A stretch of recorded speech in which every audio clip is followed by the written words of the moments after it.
পাকিস্তানের বিপক্ষে ঘরের মাঠে সিরিজ, কিন্তু দল এখনও চূড়ান্ত নয়। লিটন দাস কি ফিরবেন? কাকে বাদ দিয়ে সুযোগ পেতে পারেন আকবর আলী? পেস আক্রমণে চতুর্থ বোলারকে তানজিম না শরীফুল? সীমান্ত উত্তেজনার কারণে সিরিজ নিয়েও রয়েছে অনিশ্চয়তা। নির্বাচকদের সামনে কঠিন সমীকরণ, ফর্ম বনাম অভিজ্ঞতা। তাহলে কেমন হতে পারে পাকিস্তান সিরিজে বাংলাদেশের সম্ভাব্য ওয়ানডে স্কোয়াড? চলুন জেনে নেই বিস্তারিত।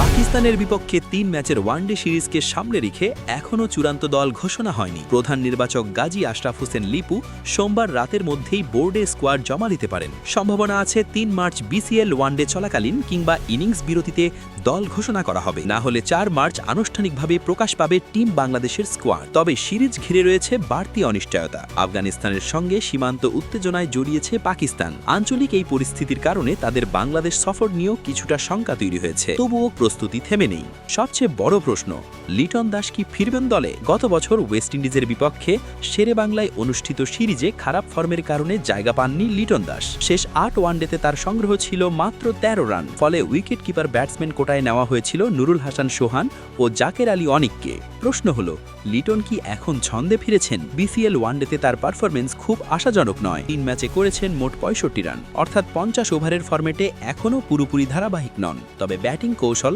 শট খেলার দক্ষতা ও অভিজ্ঞতায় তিনি এগিয়ে। শোনা যাচ্ছে পাকিস্তানের বিপক্ষে তাকে ৪ নম্বরে খেলানোর পরিকল্পনা রয়েছে।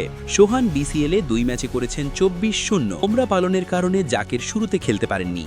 ১ ম্যাচে করেছেন মাত্র ৫ রান। অঙ্কন ওয়েস্ট ইন্ডিজ সিরিজে নিজেকে মেলে ধরতে পারেননি। তবে এবারের বিসিএলে তার পারফরমেন্স ভালো। আরেক সম্ভাব্য নাম আকবর আলী। সাম্প্রতিক সময়ে তিনি দুর্দান্ত ফর্মে আছেন এবং বিসিএলে করেছেন একটি সেঞ্চুরি। নির্বাচকরা চমক দিলে তাকে দলে দেখা যেতে পারে। স্পিন বিভাগে অধিনায়ক মেহেদী হাসান মিরাজ ও রিশাদ হোসেন প্রায় নিশ্চিত।